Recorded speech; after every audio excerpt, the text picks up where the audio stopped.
तहसीलदार वाडकरांचं नेतृत्व फेल. शिथिल नेतृत्वामुळे कर्मचारी वेळेत कार्यालयात हजरच नाहीत. शिस्त नावालाच, तहसीलदार झोपेत का? कर्मचारी उशिरा, जनता त्रस्त.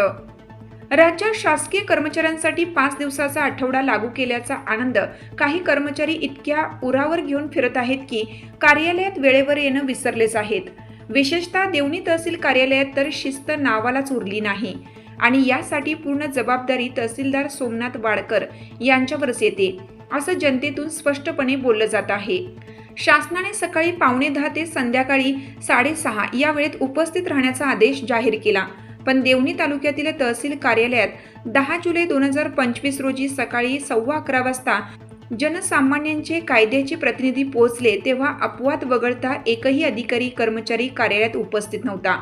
उलट नायब तहसीलदारांच्या केबिनलाही कुलूप लावलेले दिसले.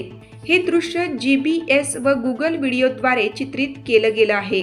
देवणी तहसीलमध्ये नो टायमिंग, तहसीलदारांची खुर्ची आहे, जबाबदारी नाही. उदगीर व लातूर येथून येणारे अनेक कर्मचारी रोजच उशिरा म्हणजे 11-12 वाजेपर्यंत येत असतात. 5 दिवसांचा आठवडा मिळूनही या हलगर्जी कर्मचाऱ्यांना काही फरक पडलेला नाही. उलट जनतेच्या कामात प्रचंड खोळंबा होत असून तालुक्याच्या कानाकोपऱ्यातून आलेली जनता ताटकळत बसलेली दिसते. या सगळ्याचा मूळ उद्देश आणि जबाबदार कोण? तहसीलदार सोमनाथ वाडकर. त्यांच्या नेतृत्वाखाली कार्यालयात ना शिस्त आहे ना वचक. कर्मचारी मनमानी करत असून कोणत्याही प्रकारची कार्यशिस्त बाळगली जात नाही. तहसीलदारांनी जर का वेळेचे काटेकोर पालन, अनुपस्थित अधिकाऱ्यांवर कारवाई व लोकांच्या कामाचा विचार केला असता तर ही स्थिती उद्भवली नसती. जनतेचा संतप्त सवाल. जिल्हाधिकारी वर्षा ठाकूर आणि उपविभागीय अधिकारी शरद झाडके हे थेट कारवाई करतील का?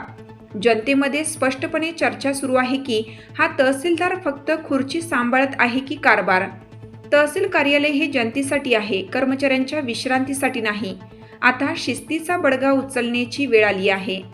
दांडी तहसील म्हणून ओळख मिळवणाऱ्या देवणीच्या तहसीलदार आता तरी जागे होतील का? देवणी विशेष प्रतिनिधी रमेश खताळ, कायदा लाईव्ह.